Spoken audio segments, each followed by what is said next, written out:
My brother got everything growing up. New cars, private school, the works. Then at Thanksgiving dinner, he found out I had $29 million and had been hiding it. Now he's demanding half. Hey Reddit, my golden child brother just discovered I'm worth $30 million and thinks he deserves half because we're family. The meltdown that followed was absolutely nuclear. Buckle up because this story is long, messy, and absolutely satisfying. I'm 34 male, the oldest of two kids. My brother Tyler, 29 male, has been the family favorite since birth. Not exaggerating, from the moment this kid existed, my parents acted like they'd won the lottery. Meanwhile, I was basically the trial run they tolerated while waiting for the real star to arrive. Let me paint you a picture of what favoritism looks like when it's not even trying to hide itself. Growing up, the favoritism wasn't subtle. It was aggressive, in your face, documented on social media obvious. Tyler got a brand new Honda Accord for his 16th birthday, with a giant bow on top. My parents invited the whole neighborhood to watch him unwrap it like some kind of car reveal party.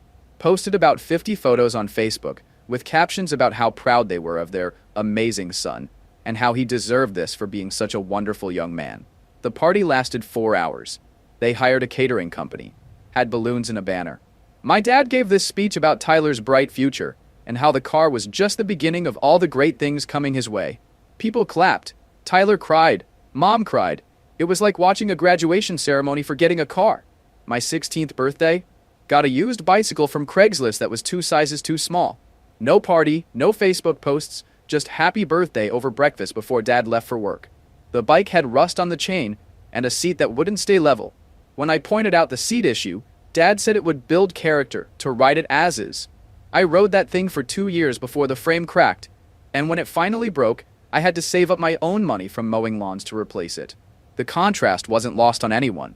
My friends' parents would see Tyler's new car parked in our driveway, and then see me riding that janky bike and ask questions. My parents' explanation was always some variation of, "We believe in teaching different lessons to different kids based on their needs." Translation: Tyler deserves nice things and you don't. But the car was just the beginning of the inequality show.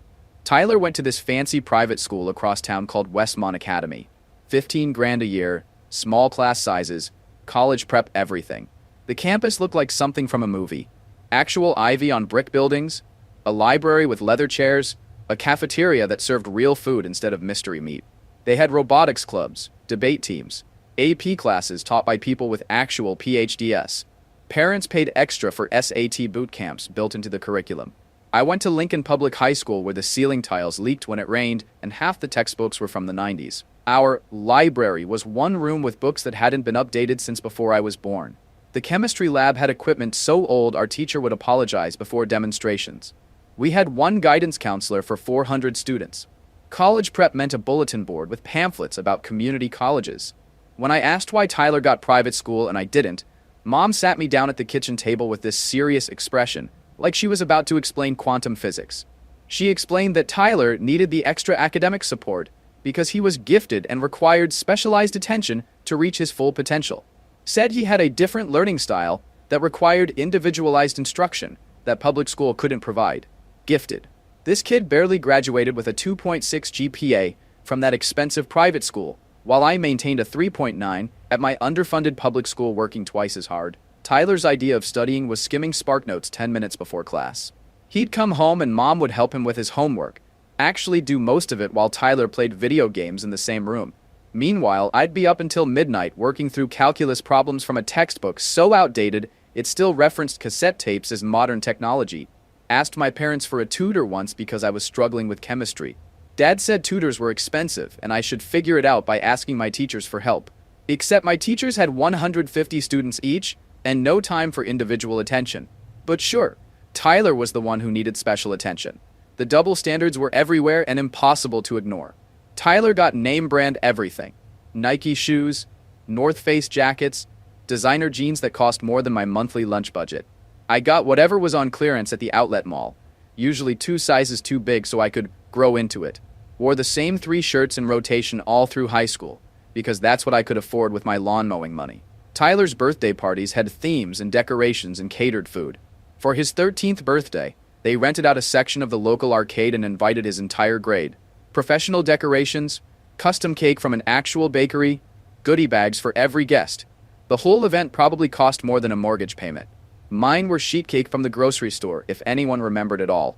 Most years, my birthday just passed without acknowledgement until someone mentioned it 3 days later. Oh, was that this week?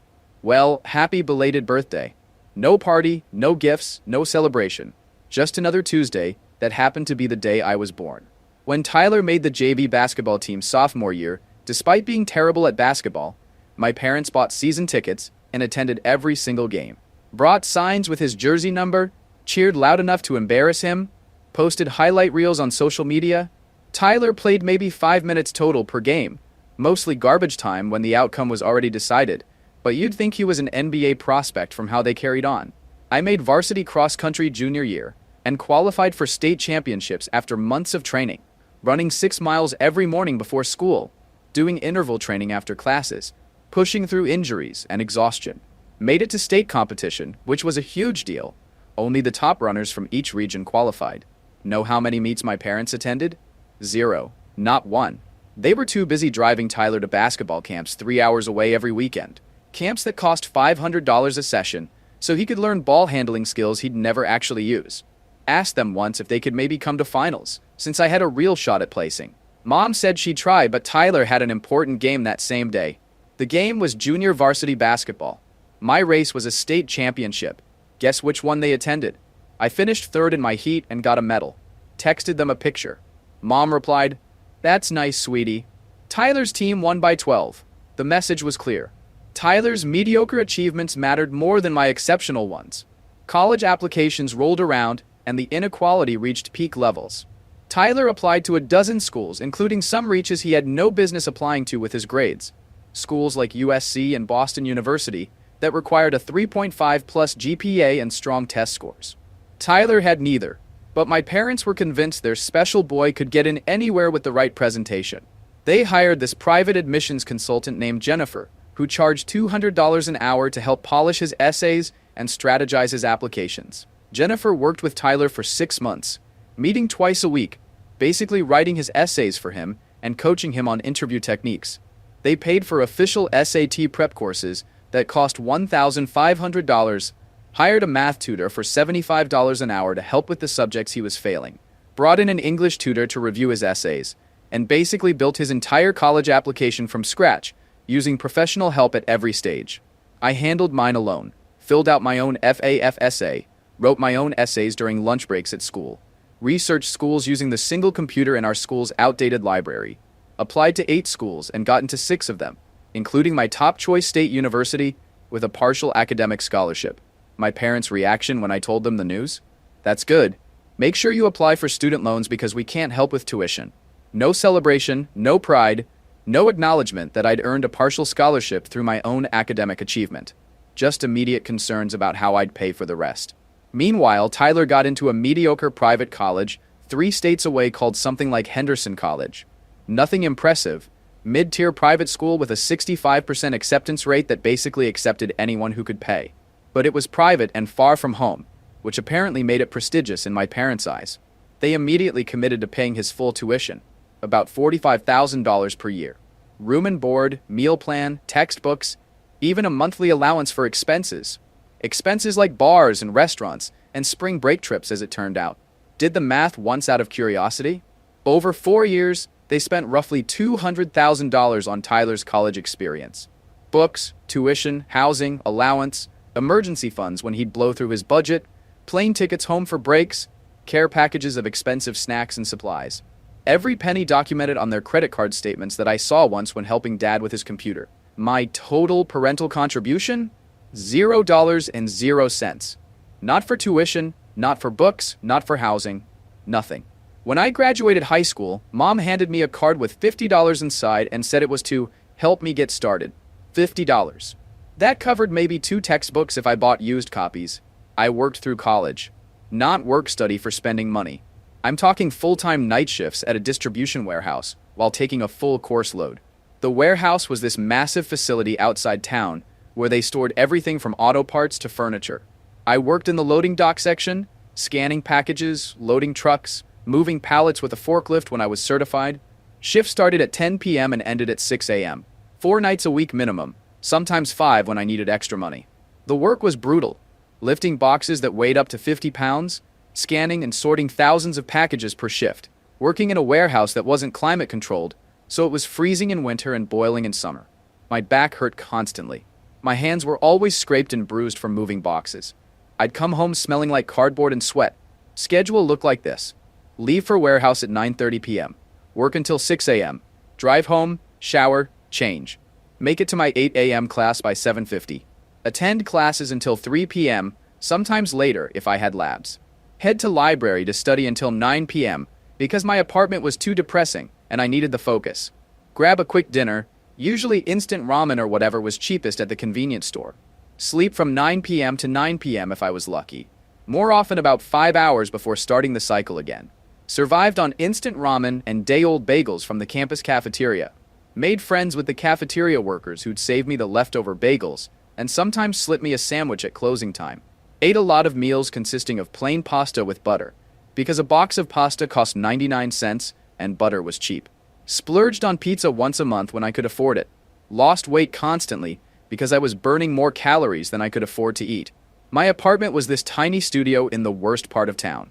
$450 a month, which was cheap by college standards, but still ate up most of my paycheck. The place had stains on the carpet that were there when I moved in, a kitchenette that consisted of a hot plate and a dorm fridge, and neighbors who fought loud enough to hear through the walls at 3 a.m. Shower barely worked, heat was inconsistent, and I'm pretty sure there was mold growing somewhere in the bathroom that I just learned to ignore. Slept on a mattress on the floor for the first 2 years because I couldn't afford a bed frame. Used milk crates as furniture. Had one lamp because overhead lighting made the electric bill too high. Wore the same rotation of clothes until they wore out. Then hit up thrift stores for replacements. Winter coat had a broken zipper that I safety pinned shut. Shoes had holes in them that I patched with duct tape. Meanwhile, Tyler was living his best life at Henderson College. His Facebook was full of pictures from fraternity parties, spring break trips to Cancun and Miami, nights out at expensive restaurants, concerts, and sporting events. Posted constantly about his college experience, like he was documenting some coming-of-age film. Photos of him with his frat brothers, all of them in matching outfits they probably paid $200 each for. Pictures from formal dances where he'd rented a tuxedo.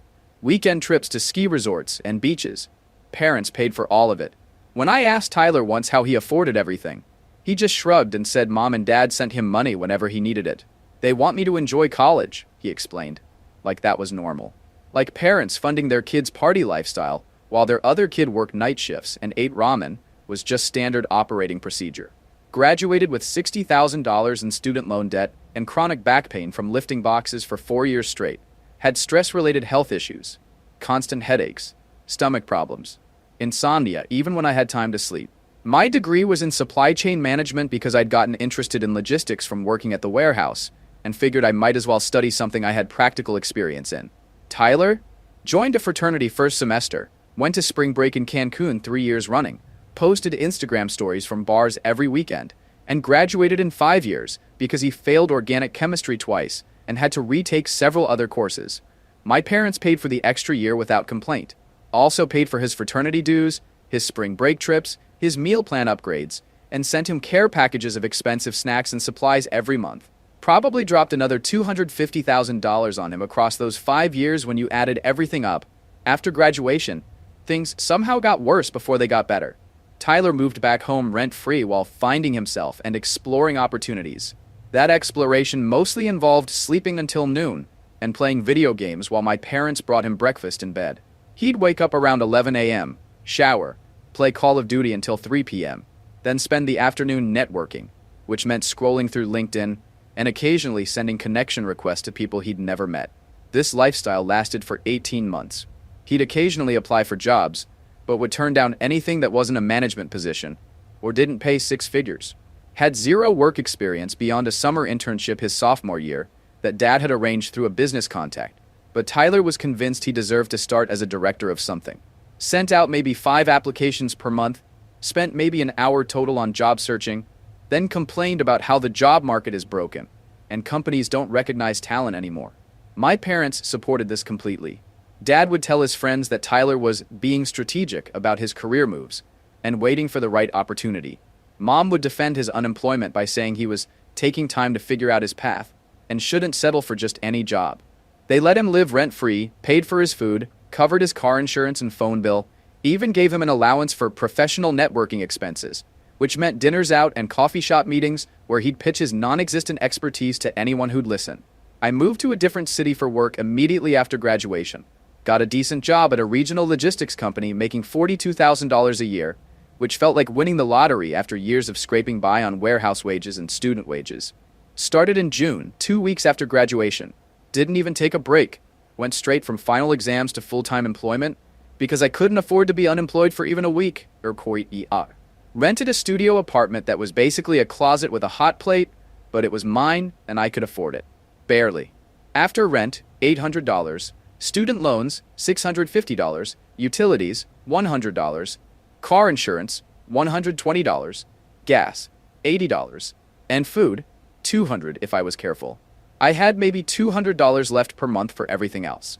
Clothes, emergency expenses, any kind of life beyond basic survival, all had to come from that $200 buffer. Ate store-brand cereal for dinner most nights, because after paying rent and loans, there wasn't much left. Meal prepped on Sundays, big batches of rice and beans, pasta with basic sauce, whatever protein was on sale. Learned to cook out of necessity because eating out was a luxury I couldn't afford. Bought a rice cooker at a thrift store for $5, and that thing saved me hundreds of dollars over the years. My parents never visited, not once in 3 years. Too busy catering to Tyler's various ventures that all required startup capital they happily provided. He tried day trading for 6 months, convinced he could make millions from his childhood bedroom. Dad gave him $15,000 to invest. Tyler lost it all within 4 months on bad crypto bets and penny stocks that tanked. Parents' response? Well, that's how you learn. He tried starting a protein shake MLM next. Signed up as a distributor, bought $8,000 worth of inventory that he stored in the garage, spent 3 months trying to get his friends to buy overpriced nutrition products, made maybe $200 in sales before giving up. Parents ate the loss. Literally, they were drinking protein shakes for a year trying to use up the inventory.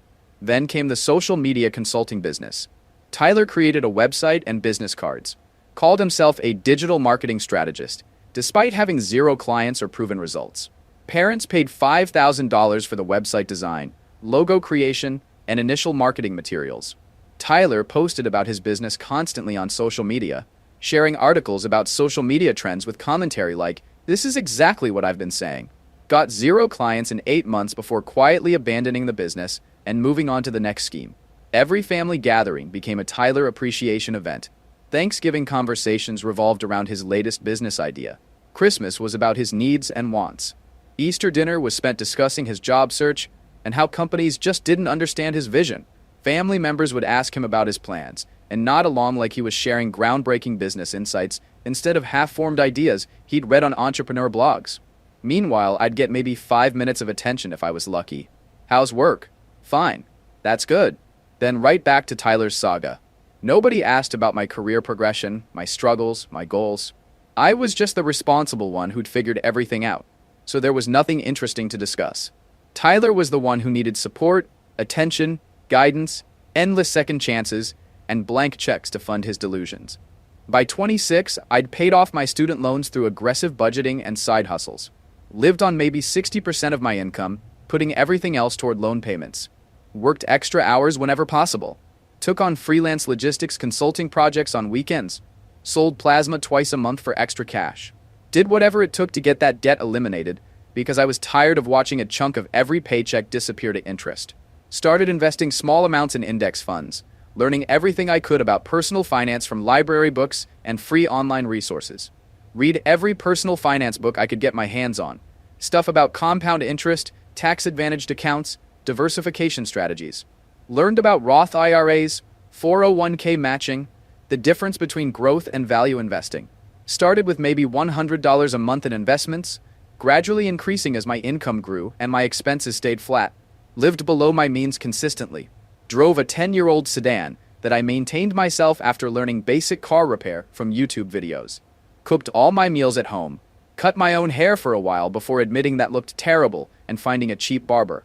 Wore clothes until they literally fell apart. Every bonus and raise went straight into savings and investments. Most months I could save 40% of my income by just refusing to inflate my lifestyle as my income increased. At 28, everything changed. Got recruited by a tech startup called something like StreamLogix. They were trying to revolutionize supply chain management for e-commerce companies, but their logistics were a mess. Shipments constantly delayed, inventory management was basically guesswork, customer satisfaction was in the toilet. They needed someone to build out their supply chain logistics from scratch, someone who understood both the tech side and the practical warehouse operations side. The salary was good, about $85,000, nearly double what I'd been making. But the real draw was the equity package. 2% of the company if I could make their distribution network actually function. 2% doesn't sound like much until you do the math on what happens if the company succeeds. I negotiated hard for that equity, understanding that startup equity was either worth millions or worthless, depending on whether the company made it. Spent 18 months working 80-hour weeks, solving problems nobody else could figure out, building systems from the ground up, implemented new warehouse management software, reorganized their entire shipping strategy, negotiated better rates with carriers, trained their staff on proper procedures, turned their distribution network from a disaster into one of the most efficient systems in their market segment. Customer satisfaction went from 60% to 94%. Shipping times dropped by 40%. Costs decreased by 25%. The company got acquired by a major corporation when I was 30. StreamLogix had grown from struggling startup to legitimate player in the e-commerce logistics space, and a Fortune 500 company wanted their technology and client base. My equity package was suddenly worth $8 million. After taxes, I walked away with roughly $5.2 million in actual liquid assets. Didn't tell anyone. Kept living in the same modest apartment, driving the same old car, wearing the same clearance rack clothes. Invested most of it conservatively across index funds, bonds, and real estate investment trusts. Kept working because I actually enjoyed the challenge and wanted my wealth to keep growing. Started a diversified portfolio that grew steadily over the next few years. Didn't tell anyone. Kept living in the same modest apartment, driving the same old car, wearing the same clearance rack clothes. Invested most of it conservatively, kept working because I actually enjoyed the challenge, and started a diversified portfolio that grew steadily over the next few years. At 32, I made another smart investment in a logistics tech platform that got bought out 18 months later. That added another $12 million. Then a real estate opportunity brought in another $4 million. A few other smaller investments did well. By 34, I was sitting on a portfolio worth roughly $30 million. Still didn't tell anyone. Why would I? My family had spent my entire life showing me I wasn't a priority. They'd chosen Tyler over and over. I didn't owe them information about my success. Kept my lifestyle modest, nice apartment, nothing flashy, upgraded my car to something reliable but not exotic, ate at good restaurants occasionally, donated quietly to causes I cared about. Just didn't broadcast my wealth, especially not to family. Tyler, meanwhile, was still finding himself at 29. Still living at home rent-free. Still pitching business ideas that went nowhere. Still getting funded by parents who were now dipping into retirement savings to support his dreams. He'd started some cryptocurrency consulting business that involved posting about Bitcoin on Twitter and calling himself a financial advisor despite having zero qualifications. My parents kept asking when I'd settle down, buy a house, start a family. Kept making comments about how I needed to be more ambitious like Tyler, who was building an empire from their basement. The irony was suffocating. Then came Thanksgiving. This year the gathering was at my parents' house like always. Tyler was there with his girlfriend Madison, who seemed nice but was clearly impressed by his entrepreneur status. My aunt and uncle came, along with my cousin who'd just gotten engaged. The usual dynamic played out. Everyone fawned over Tyler's latest business pitch, something about NFTs and digital assets that made no sense but sounded impressive.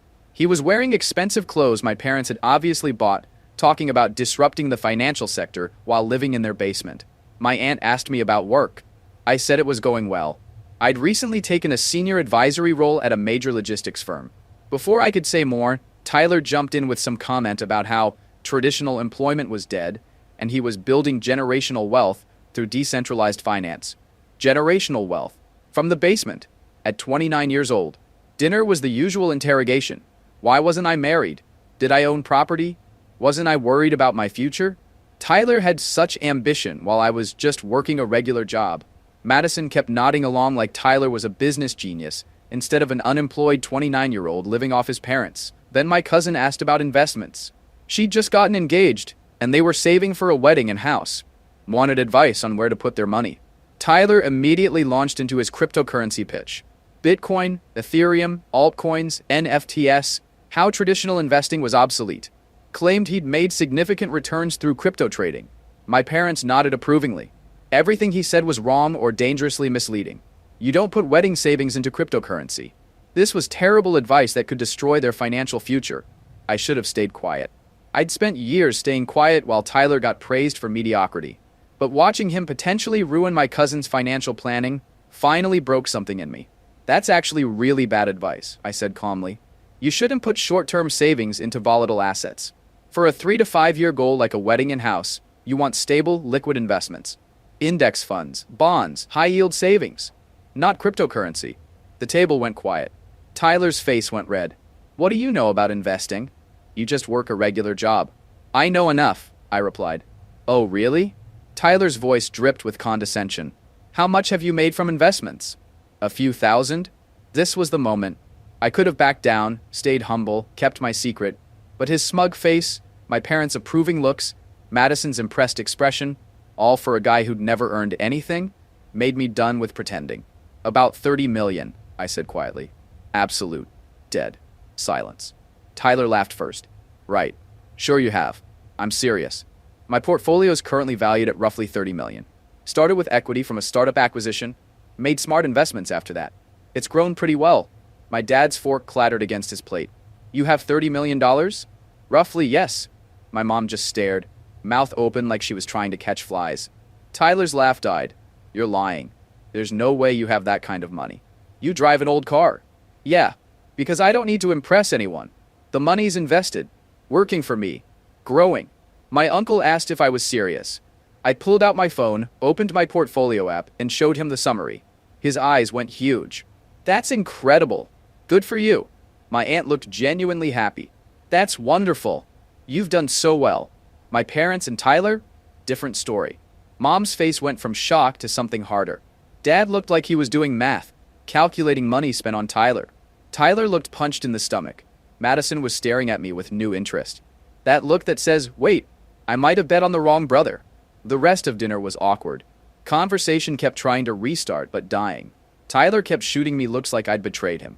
My parents seemed unable to process this. My cousin kept asking investment questions I was happy to answer. After dinner, I helped clear plates. My mom cornered me in the kitchen. Why didn't you tell us? Not, we're proud or that's amazing. Just accusation. Because it never came up. And honestly, why would I? You've never been particularly interested in my life. That's not fair. We've always cared. Mom, you didn't attend a single cross-country meet. You didn't contribute $1 to college while spending $200,000 on Tyler. You visited me 0 times. Don't tell me you cared when your actions prove otherwise. She looked stung. We did our best with what we had. Tyler needed more support. Tyler needed accountability.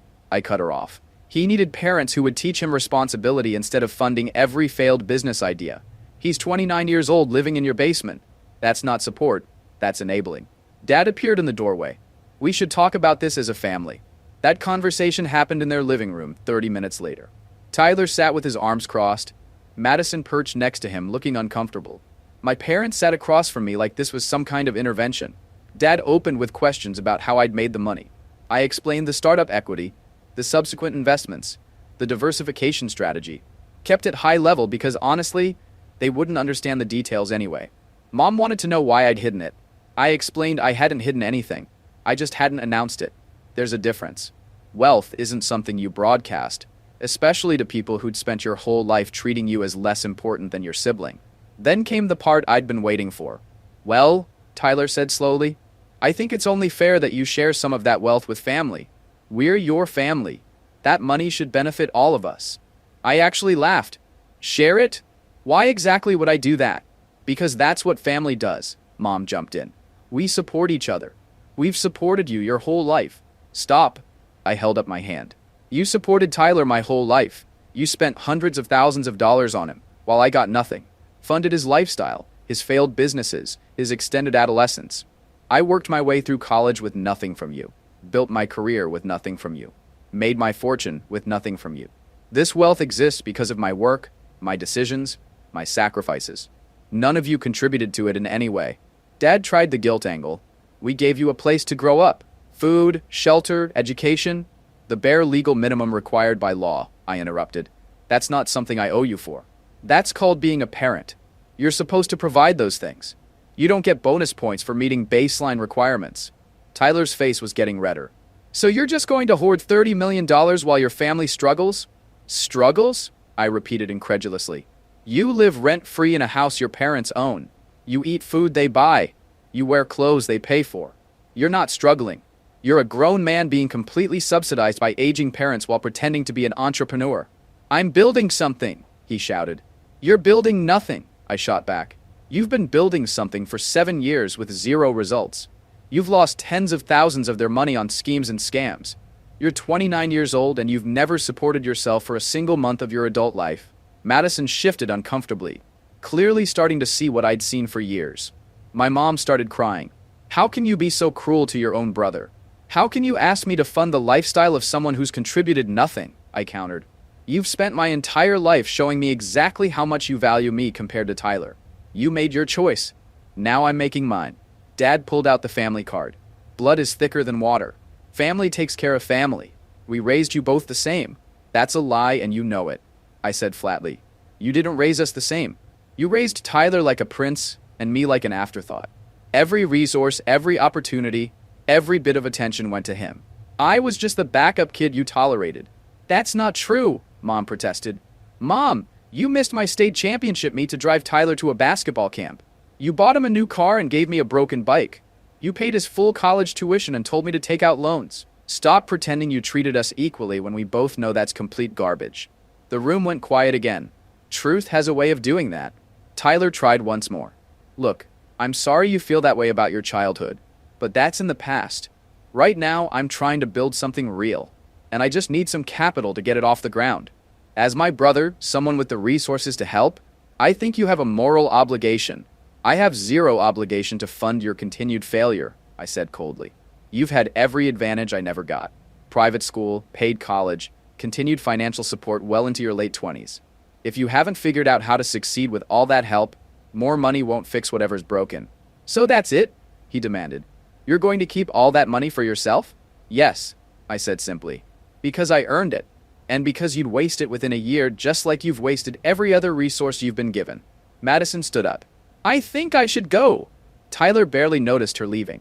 He was too busy glaring at me like I was the villain in this scenario. My parents spent the next hour trying every manipulation tactic they could think of. Guilt, obligation, family unity.